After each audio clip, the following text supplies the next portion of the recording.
Dear friends, next article is mechanism of photosynthesis. The photosynthesis consists of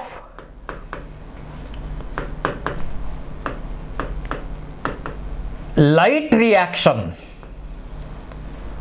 and dark reaction. Light reaction and dark reaction. Light reactions are called as photochemical reactions, while dark reactions are called as biochemical reactions. Light reactions takes place in grana thylakoid, that means quantasome basic unit. Dark reactions takes place in stroma of chloroplast.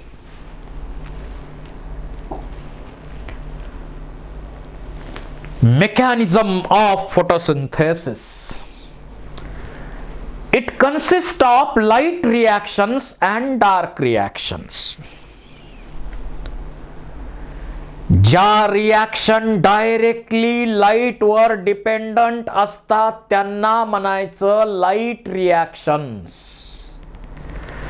दिवसभर light energy trap करायची, ATP NADPH2 बनवायचे, फोटोलिसिसची process करायची, free molecular O2 release करायचा. हे काम ज्या reaction मध्ये केलं जातं ती लाईट रिॲक्शन आहे. आणि डार्क रिॲक्शन स्ट्रोमा मध्ये होते. लाईट रिॲक्शन ग्राना थायलॅकॉइड बेसिक युनिट विचारलं तर क्वांटासोम मध्ये होते. आणि डार्क रिॲक्शन म्हणजे बायोकेमिकल फेज आपण म्हणतो त्याला.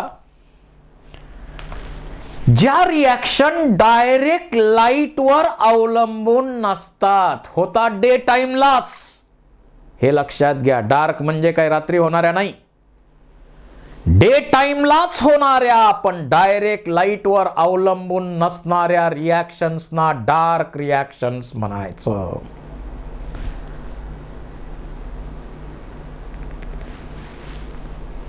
स्ट्रोमा मध्ये होतात त्या. दोन्ही रिॲक्शन आपण स्टडी करणार आहोत. सुरुवातीला बघूया nature of light. You know, sun is a basic and ultimate source of energy. सूर्य हा एकमेव एनर्जीचा सोर्स आहे. आपल्यामध्ये जो एनर्जीचा फ्री फ्लो आहे, सर्व सजीवांमध्ये एनर्जी शिवाय काहीच होऊ शकत नाही. आणि तो जो एनर्जीचा फ्री फ्लो आहे तो कुणाकडून मिळाला?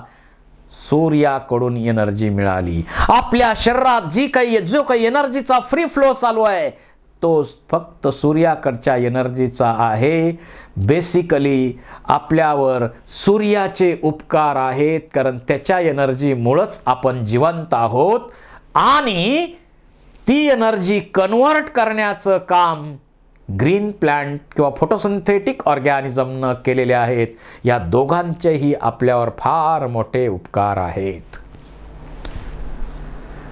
This sun emits two types of radiations. हा सूर्य दोन प्रकारचे रेडिएशन इमिट करतो, व्हिजिबल आणि इनव्हिजिबल.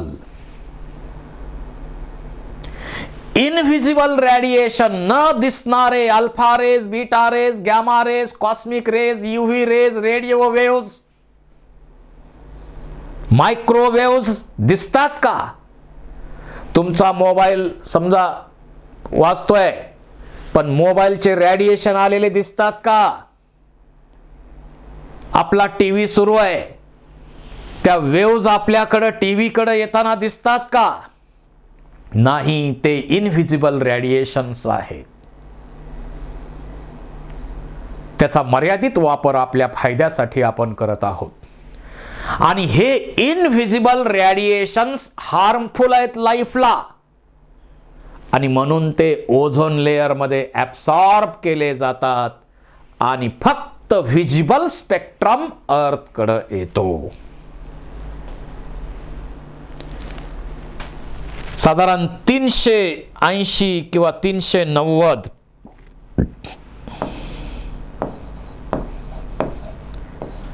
ते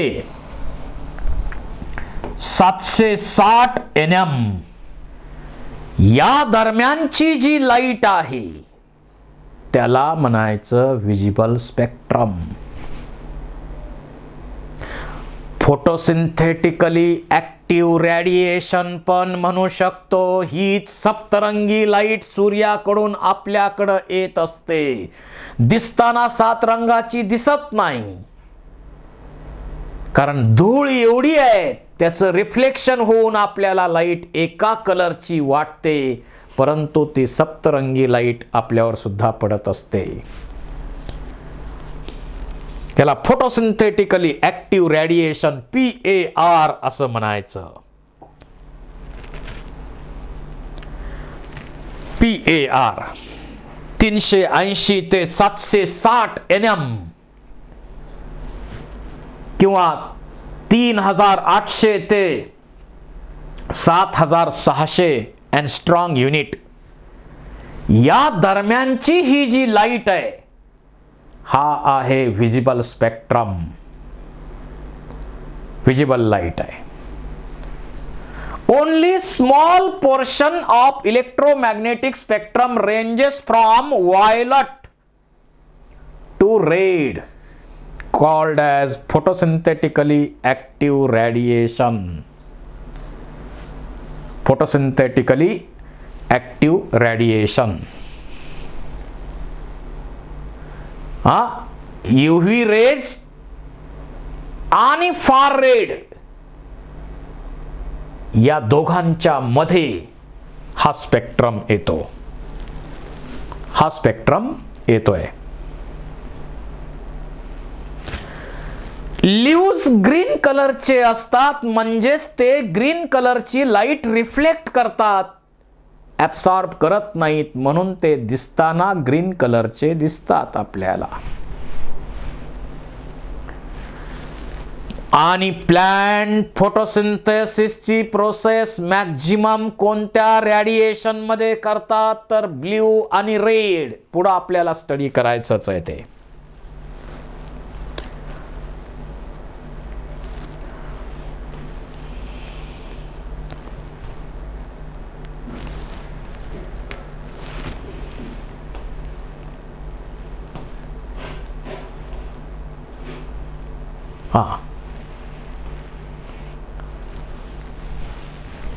इथं पहा, according to corpuscular theory, light energy travel in the form of stream of discrete particles. सूर्याकडून आपल्या दिशेनं छोटे छोटे छोटे छोटे एनर्जीचे पॅकेट येत असतात. Packet packet packet. जसं महापुरात लोक एखाद्या ठिकाणी अडकलेत, आपण हेलिकॉप्टर मधून फूडचे पॅकेट्स जसे देतो, टाकतो त्यांच्या अंगावर, म्हणजे त्यांच्याकडं, त्याप्रमाणे सूर्य आपल्या दिशेनं एनर्जीचे पॅकेट्स देत असतो देत असतो देत असतो. त्यांना म्हणायचं photon.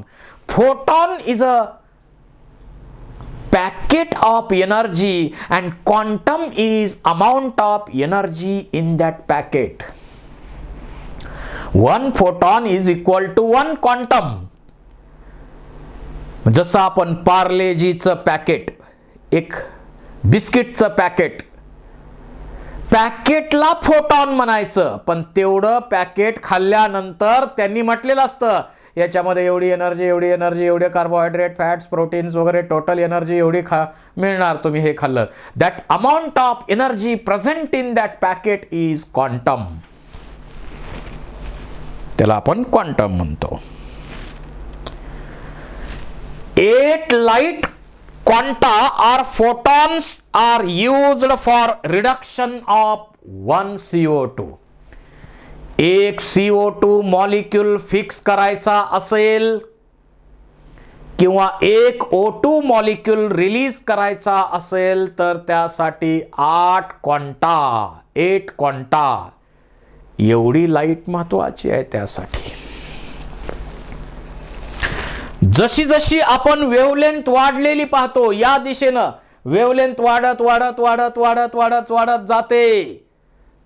That is inversely proportional to amount of energy in that particular photon.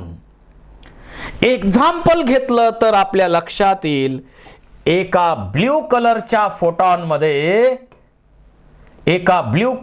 फोटॉनमध्ये 70 kilo calorie energy आहे, परंतु एका रेड कलरच्या फोटॉनमध्ये near about 40 kilo calorie energy आहे. So increase in wavelength is inversely proportional to amount of energy. हा point underline करून ठेवा, MCQ विचारला जाऊ शकतो.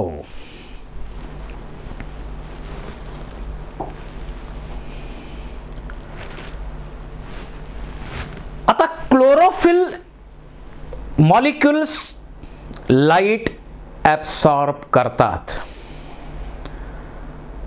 आपण कलोरीमेट्री सारख्या एक्सपेरिमेंट करून हे चेक करू शकतो. हा ग्राफ काय दाखवतो आपल्याला? ॲब्सॉर्प्शन, आणि या बाजूला वेव्हलेंथ घेतलेली आहे. रीडिंग जर पाहिले तर व्हायलटला, पुन्हा व्हायलट, इंडिगो, जे 7 वेगळे कलर आहेत ते कोणकोणते आहेत? Violet, indigo, blue, green, yellow, orange, red.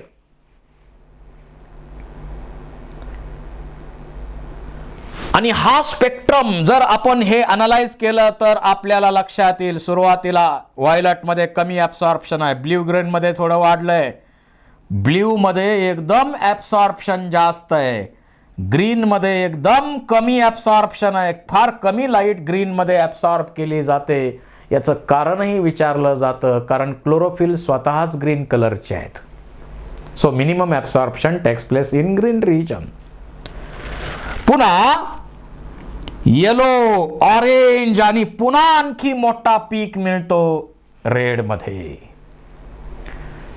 यातून एक कन्क्लुजन, हा ॲब्सॉर्प्शन स्पेक्ट्रम आपल्याला काय दाखवतो? कोणत्या कलरची लाईट किती फोटोसिंथेसिस साठी ॲब्सॉर्ब केली जाते याचा स्टडी करणे म्हणजे ॲब्सॉर्प्शन स्पेक्ट्रम. एक नक्की आहे की प्रत्येक कलरची लाईट फोटोसिंथेसिस साठी काही ना काही वापरली जातेच. जरी ग्रीन कलरचा विचार केला तर थोडीफार तर ग्रीन लाईट फोटोसिंथेसिस साठी वापरली जातेच, मिनिमम असली तरी. म्हणजे प्रत्येक कलरची लाईट कमी जास्त प्रमाणात असेल पण फोटोसिंथेसिस साठी वापरली जाते. कोणत्या कलरची लाईट किती वापरली जाते याचा ग्राफ स्टडी करणे म्हणजे ॲब्सॉर्प्शन स्पेक्ट्रम. त्याला आपण ॲब्सॉर्प्शन स्पेक्ट्रम म्हणतो. स्पेक्ट्रोमीटर, स्पेक्ट्रोफोटोमीटर, कलोरीमीटर वगैरे याच्या साह्यानं आपण हे प्रॅक्टिकल पुढे हायर लेवलला असतंच, आणि त्याचा ग्राफ प्लॉट करणे हे ॲब्सॉर्प्शन स्पेक्ट्रम मध्ये आपण करतो. The chlorophyll molecules show maximum absorption. तसा विचार केला, समजा हा ग्राफ आहे, हा ग्राफ प्लॉट केला आपण.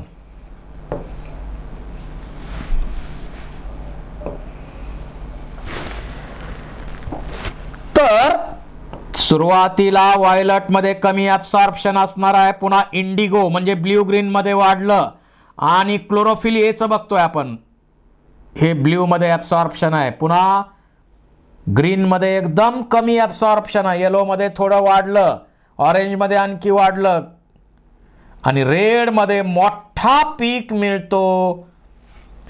अशा प्रकारे ॲब्सॉर्प्शन स्पेक्ट्रम क्लोरोफिल ए चा आपल्याला मिळतो.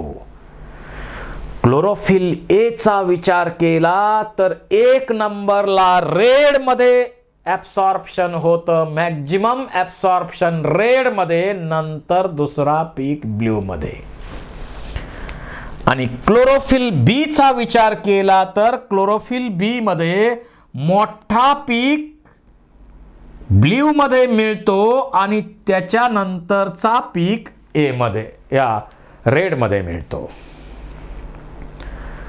Chlorophyll A shows maximum absorption in red region followed by blue, while chlorophyll B shows maximum absorption in blue followed by red. फरक लक्षात राहू द्या.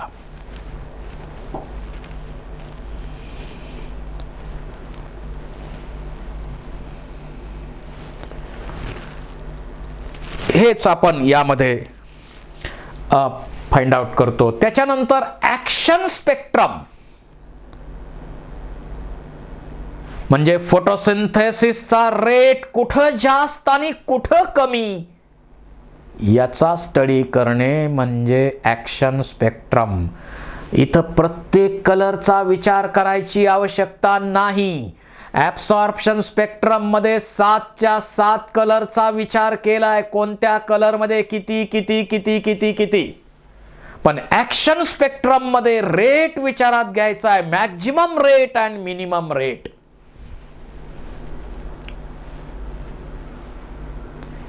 जर इथं आपण हा ग्राफ पाहिला तर या सेकंड ग्राफ मध्ये आता ऍब्सॉर्प्शन स्पेक्ट्रम, ऍक्शन स्पेक्ट्रम जर आपण पाहिला तर ब्ल्यू रिजन मध्ये एक ऍब्सॉर्प्शन जास्त आहे, ग्रीन मध्ये मिनिमम आहे आणि रेड मध्ये एक जास्त आहे. So maximum rate of photosynthesis takes place in blue and red region, minimum in green region. Maximum in blue and red region, minimum in blue region. This is called as action spectrum. Engelmann नावाच्या सायंटिस्टनी experiment केला. क्लॅडोपोरा ही algae घेतली आणि experiment सुरू केला. या experiment आणि त्याच्यामध्ये एरोबिक बॅक्टेरिया त्यांनी ऍड केल्या. तर त्यांना आढळून आलं की या ज्या एरोबिक बॅक्टेरिया आहेत they are more accumulated towards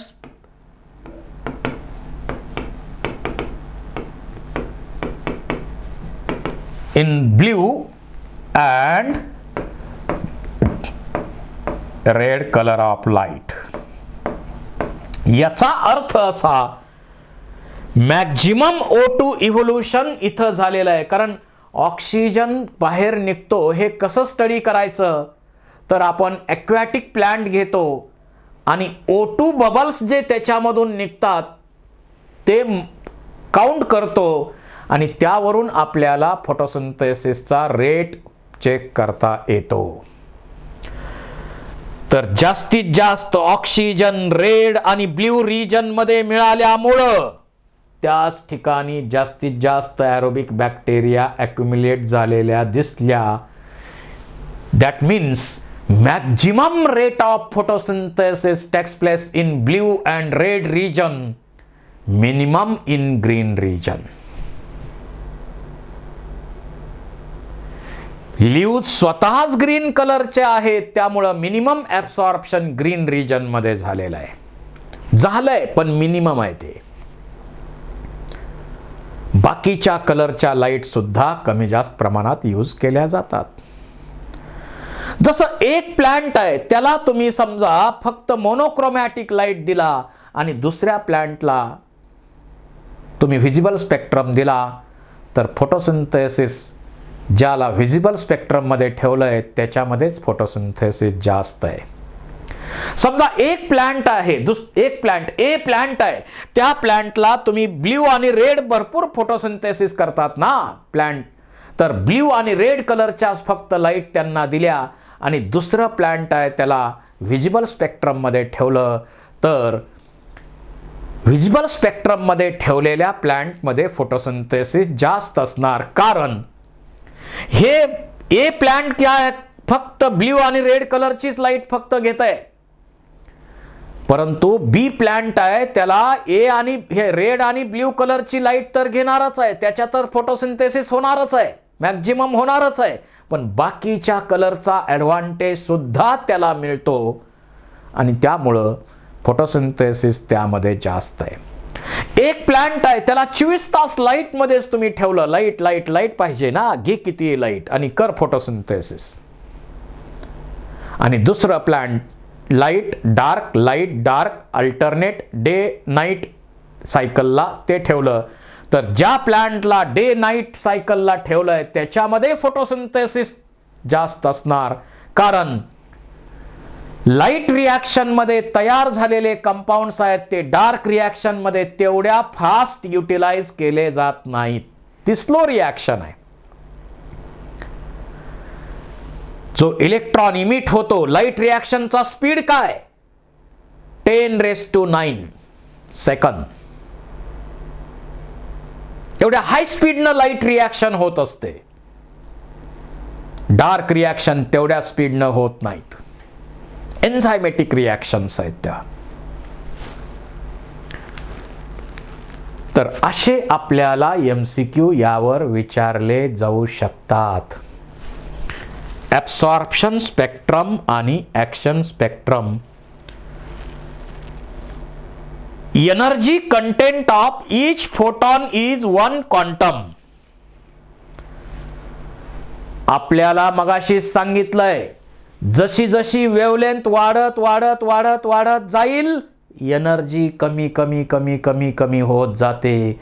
म्हणून तर एका ब्ल्यू कलरच्या फोटॉनमध्ये 70 किलो कॅलरी एनर्जी आहे आणि एका रेड कलरच्या फोटॉनमध्ये फक्त 40 किलो कॅलरी एनर्जी आहे.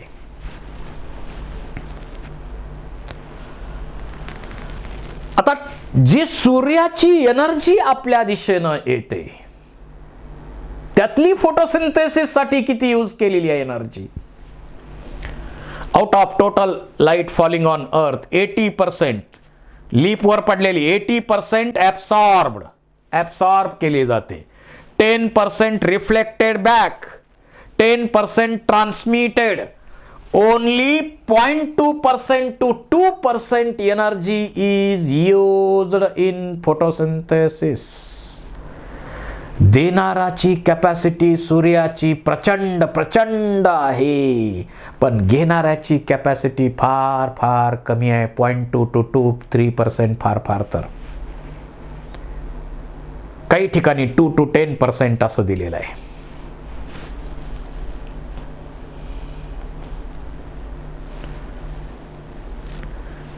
आपण मगाशी डिस्कस केलेलंच आहे photo excitation of chlorophyll A.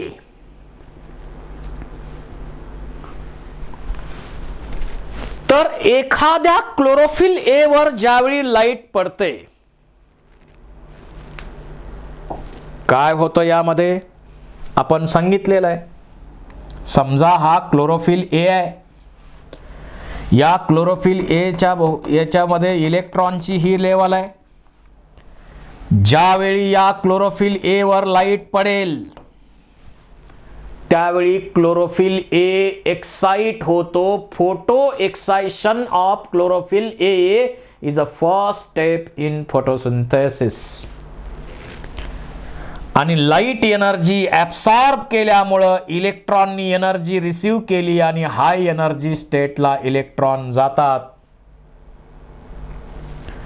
And they came back to ground state in 10⁻⁹ second. एवढ्या कमी वेळेत ही लाईट रिॲक्शन होते. 10⁻⁹ सेकंद एवढ्या वेळेत पुन्हा इलेक्ट्रॉन ग्राउंड स्टेट कडे येत असतात. आणि आपण मगाशी बाकीची चर्चा केलेलीच आहे. त्याच्यामधून क्लोरोफिल ए ब्लड रेडचे कलरचे का दिसतात, कारण त्याच्यातून लाईट इमिट होते फ्लोरोसन्स इफेक्टनं. त्याचबरोबर काही एनर्जी एटीपी बनवण्यासाठी वापरली जाते, काही एनर्जी हीटच्या फॉर्ममध्ये लॉस्ट होते.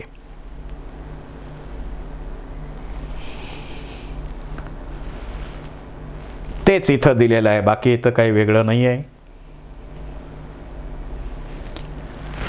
मगाशी आपण रोल ऑफ लाईट याबद्दल पण चर्चा केलेली आहे. परत इथं बघूया. It is a main source of energy for photosynthesis. It is essential for development of chlorophyll. The absorption of light causes photo excitation of chlorophyll A. यासाठी लाईट पाहिजे. Excitation of chlorophyll molecule emit high light energy electrons that are utilized for synthesis of ATP. It is responsible for photolysis of water, O2 evolution. It helps in reduction of NADP to NADPH plus H plus. About 2 light quanta are required to excite 1 electron. एक electron. Now note this point. 2 quanta एक electron excite करण्यासाठी use केले जातात. एक CO2 fix करायचा असेल किंवा एक O2 रिलीज करायचा असेल तर त्याला 8 क्वांटा एवढी लाईट लागते.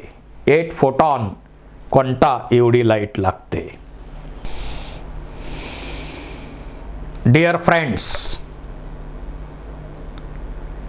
next article is photolysis of water or source of O2 evolution. फोटोसिंथेसिसच्या प्रोसेसमध्ये वॉटरचं splitting H plus OH minus मध्ये लाईट आणि क्लोरोफिलच्या प्रेझेन्समध्ये होणे म्हणजेच फोटोलायसिस ऑफ वॉटर. फोटो म्हणजे लाईट, लायसिस म्हणजे breakdown. So breakdown of water, splitting of water in presence of light and chlorophyll to produce H plus and OH minus. That is photolysis of water. Former concept काय सांगतो आपल्याला? Previously it was thought that O2 evolved in photosynthesis is from CO2, not from H2O. This is the former concept. इथं या article मध्ये एक भांडण सोडवायचंय.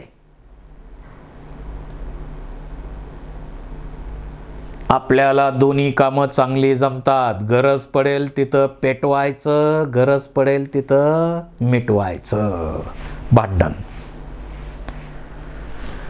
हे भांडण काय आहे ते समजून घ्या. 6CO2 plus 12H2O in presence of light and chlorophyll, it give rise to C6H12O6 plus 6H2O plus 6O2. तर या फोटोसिंथेसिसच्या प्रोसेसमध्ये प्री मॉलिक्युलर O2 बाहेर पडतो. रॉ मटेरियल यासाठी कोणते वापरलेत? CO2, म्हणजे त्याच्याकडं पण ऑक्सिजन आहे आणि वॉटर त्याच्याकडं पण ऑक्सिजन आहे. त्यामुळं भांडण काय? तर H2O म्हणतो बाहेर पडणारा ऑक्सिजन माझा आहे, CO2 म्हणतो बाहेर पडणारा ऑक्सिजन माझा आहे. आपल्याला नेमका बाहेर पडणारा ऑक्सिजन फ्री मॉलिक्युलर O2 कोणाचा आहे या दोघांपैकी ते भांडण मिटवायचं आहे. पण पूर्वीचा कन्सेप्ट काय सांगतो? फॉर्मर कन्सेप्ट काय म्हणतो? O2 evolved in photosynthesis is from CO2, not from H2O in former concept. पूर्वीचा कन्सेप्ट CO2 च्या बाजूने आहे. व्हॅन नायल स्टॅनफोर्ड युनिव्हर्सिटी मध्ये त्यांनी स्टडी केला USA मध्ये. Observe that certain green colored bacteria which photosynthesize without water. Van Niel यांनी काय स्टडी केला?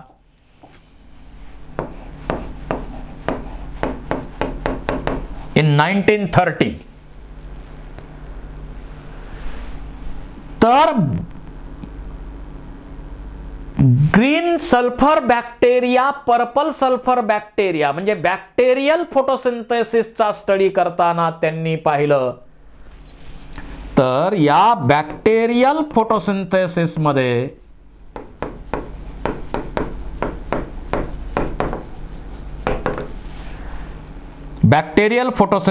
मध्ये वॉटर यूज केलं जात नाही.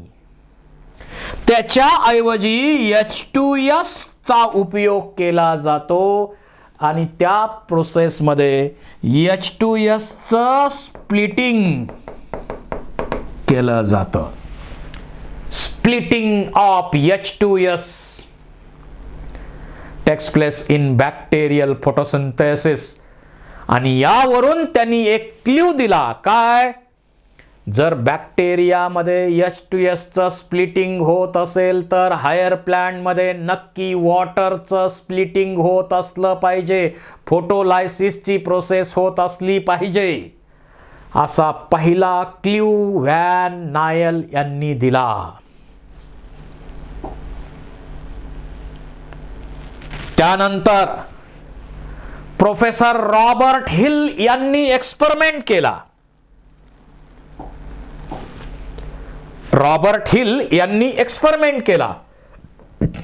त्यांनी एक स्पेशल असं ॲपॅरेटस घेतलं.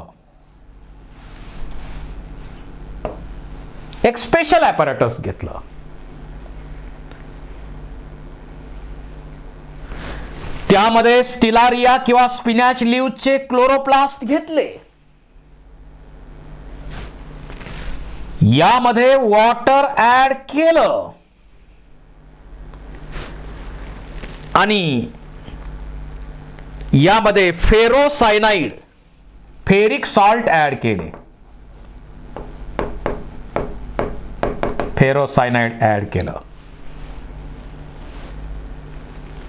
त्याचबरोबर त्यामध्ये हिमोग्लोबिन सुद्धा ऍड केलं. म्हणजे सगळे कंटेंट फोटोसिंथेसिसचे यामध्ये ऍड केले एक्सेप्ट CO2 आणि त्याला एअर टाईट केलं. म्हणजे CO2 फ्री ठेवलं. याला CO2 अजिबात घेतला नाही. आता CO2 जर अजिबात घेतला नसेल आणि तरी मॉलिक्युलर O2 रिलीज झाला तर हा रिलीज होणारा ऑक्सिजन कोणाचा असणार आहे? वॉटरचा असणार. आणि मग या ॲपॅरेटसला लाईटचा फ्लॅश दिला, इल्युमिनेट केलं. आणि इल्युमिनेट केल्यानंतर त्यांनी फाइंड आउट केलं ferric salt are converted into ferrous salt. म्हणजे या प्रोसेसमध्ये हायड्रोजन्स रिलीज झालेले आहेत वॉटरचं स्प्लिटिंग होऊन आणि हिमोग्लोबिनचं कन्व्हर्जन ऑक्सिहिमोग्लोबिन मध्ये झालेलं आहे. म्हणजे ऑक्सिजन सुद्धा रिलीज झाला या प्रोसेसमध्ये. फ्री मॉलिक्युलर O2 बनला या प्रोसेसमध्ये. मग त्या ॲपॅरेटस मध्ये CO2 अजिबात घेतला नसताना सुद्धा फ्री मॉलिक्युलर O2 रिलीज झालेला आढळून आला. यावरून कन्क्लुजन काढलं free molecular O2 released in photosynthesis is from H2O, not from CO2. आणि इथं फेरिक सॉल्ट सुद्धा फेरस सॉल्ट मध्ये म्हणजे कन्वर्ट झाले, म्हणजे हायड्रोजन रिलीज होतात. पण Robert hill hydrogen acceptor find out करू शकला नाही. अशा प्रकारे जी प्रोसेस केली त्यालाच आपण म्हणतो हिल रिॲक्शन. याला आपण हिल रिॲक्शन म्हणतो. हिल रिॲक्शनचे कन्क्लुजन्स असे आहेत. Photolysis of water takes place in presence of MnClCa. O2 evolving complex आहे, त्याच्यामध्ये Mn++ Cl- Ca++ हे आयन्स सुद्धा यूज केले जातात. यावर MCQ विचारला जातो. कोणते आयन्स फोटोलिसिससाठी यूज केले जातात? Mn, Ca आणि Cl हे यूज केले जातात. तर आपण याची चर्चा तर ऑलरेडी केलेलीच आहे. त्यानंतर आता हे बघा, आपण म्हटलं बाबा CO2 पूर्वी म्हणत होते तुझा हा ऑक्सिजन बाहेर पडणारा, पण आता आम्ही हे हिलनी क्लिअर केलंय की नाही, हिलनी सांगितलंय की नाही, हा बाहेर निघणारा ऑक्सिजन कोणाचा आहे? तर हे वॉटरचा आहे. असं म्हटल्याबरोबर भांडण मिटणार आहे का? नाही. CO2 म्हणणार मला हे कन्फर्म करा, बाहेर निघणारा ऑक्सिजन वॉटरचा हेही कन्फर्म करा, आणि माझा नाही हेही मला पुराव्यासहित सिद्ध करून दाखवा. आणि तो एक्सपेरिमेंट 1941 मध्ये रुबेन कामेन यांनी कन्फर्म केलं. त्यांनी क्लोरेलला ही अल्गी घेतली आणि रेडिओ ऍक्टिव्ह आयसोटोप ऑक्सिजनचे घेतले आणि कन्फर्म केलं की बाहेर निघणारा ऑक्सिजन हा वॉटरचं फोटोलिसिस होऊन रिलीज होतो, CO2 चा ऑक्सिजन नसतो. मग CO2 म्हणेल बाहेर निघणारा ऑक्सिजन जर माझा नसेल तर माझा ऑक्सिजन कुठं आहे? तर माझा CO2 चा ऑक्सिजन कार्बोहायड्रेटमध्ये असतो. हेही नोटिंग करून ठेवा, CO2 चा ऑक्सिजन कार्बोहायड्रेटमध्ये असतो. यावर सुद्धा MCQ विचारला जातो. सुरुवातीला त्यांनी CO2 चा ऑक्सिजन लेबल्ड केला. CO2 चा ऑक्सिजन लेबल्ड केला तर कार्बोहायड्रेटचा ऑक्सिजन लेबल्ड मिळाला पहिल्या एक्सपेरिमेंट मध्ये क्लोरेलाच्या सहाय्यानं. दुसऱ्या एक्सपेरिमेंट मध्ये वॉटरचा ऑक्सिजन लेबल्ड केला तर बाहेर पडणारा ऑक्सिजन लेबल्ड मिळाला. आणि यावरून आता 100% कन्फर्म झालं O2 released during photosynthesis is from water by splitting of water, photolysis of water, not from CO2. मग CO2 न प्रश्न विचारला माझा ऑक्सिजन कुठं गेला? तर CO2 ला पण उत्तर देऊ शकतो तुझा ऑक्सिजन ग्लुकोज मध्ये जातो. तुझा ऑक्सिजन कुठं आहे? ग्लुकोज मध्ये आहे. आणि रॉबर्ट हिल हायड्रोजन ऍक्सेप्टर कोण आहे ते फाइंड आउट करू शकला नव्हता. ते काम प्रोफेसर आर्नॉन यांनी केलं. प्रोफेसर आर्नॉन म्हणतात hydrogens are accepted by NADP, nicotinamide adenine dinucleotide phosphate vitamin B. NADP accept hydrogens to produce NADP plus NADPH plus H plus. NADP plus 2H plus accepts hydrogen and produces NADPH and H plus. अशा प्रकारे light reaction म्हणजे photolysis of वॉटरची reaction पहा. 4H2O. आता इथं 2H2O काही ठिकाणी घेतलंय, काही ठिकाणी 4H2O घेतलंय, काही फरक पडत नाही. 4H2O घेण्याचं कारण काय? तर आपल्याला काय दाखवायचंय? एक कंप्लीट O2 इव्हॉल्व करण्यासाठी 4H2O लागतात. 2H2O घेतले तर 1/2 O2 रिलीज होणार. हा फरक, बाकीचं काही नाही. बघा 4H2O it give rise to 4H plus 4OH minus. 4OH minus gives electrons to photosystem second and 4OH forms 2H2O plus electrons and 4 electrons आहेत तिथं अँड O2. अशा प्रकारे फोटोलायसिस ऑफ वॉटरची प्रोसेस आहे. Photolysis of water.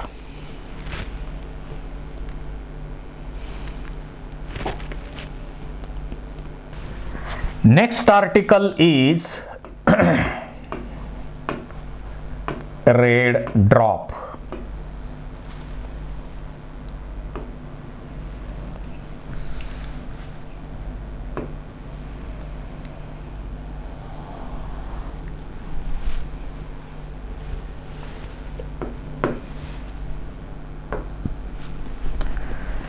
या बाजूला आपण घेऊया wavelength. या बाजूला घेऊया ॲब्सॉर्प्शन. इमर्सन नावाच्या सायंटिस्टने हे ऑब्झर्व केलं. ॲब्सॉर्प्शन स्पेक्ट्रम तर आपल्याला माहित आहे. जसं व्हायलट मध्ये ॲब्सॉर्प्शन कमी होतं, त्याच्यापेक्षा इंडिगो मध्ये वाढलं, त्याच्यापेक्षा ब्ल्यू मध्ये आणखी वाढलं, ग्रीन मध्ये एकदम कमी, पुन्हा येलो मध्ये वाढलं, ऑरेंज मध्ये वाढलं, पुन्हा रेड मध्ये आणखी वाढतं. ॲब्सॉर्प्शन स्पेक्ट्रम आपल्याला माहित आहे. इमर्सन स्टडी करत असताना त्यांना असं लक्षात आलं, आता हा रिजन रेड आहे ना, हा ब्ल्यू आहे, तर या रेड रिजन मध्ये 680 nm पेक्षा जास्त लाईट दिली तर फोटोसिंथेसिसचा रेट एकदम फॉल डाऊन होतो. Fall down of rate of photosynthesis beyond 680 nm. It is called as red drop or immersion effect. नंतर त्यांनी रेड बरोबर फार रेड लाईट पण दिली, तर त्यांना पुन्हा आणखी रेट वाढलेला आढळून आला. That is Emerson enhancement effect म्हणतो त्याला. रेड आणि फार रेड लाईट दिल्या तर एनहान्स झालेला आहे फोटोसिंथेसिसचा रेट. आणि यावरून त्यांनी कन्क्लुजन काढलं की 680 nm ची लाईट ॲब्सॉर्ब करणारी एक पिगमेंट सिस्टीम असली पाहिजे आणि त्याच्यापेक्षा जास्त ॲब्सॉर्ब करणारी एक पिगमेंट सिस्टीम असली पाहिजे. Presence of two photochemical reactions, two pigment system must be present during light reaction. Light reaction मध्ये दोन फोटोसिस्टीम इन्व्हॉल्व होत असल्या पाहिजेत. एक फोटोसिस्टीम 680 आणि एक त्यापेक्षा जास्त म्हणजे 700 nm म्हणा, म्हणजे फोटोसिस्टीम फर्स्ट आणि photosystem second must be involved in light reaction of photosynthesis, असं या इमर्सन यांनी फाइंड आउट केलेलं आहे. So this is Emerson effect.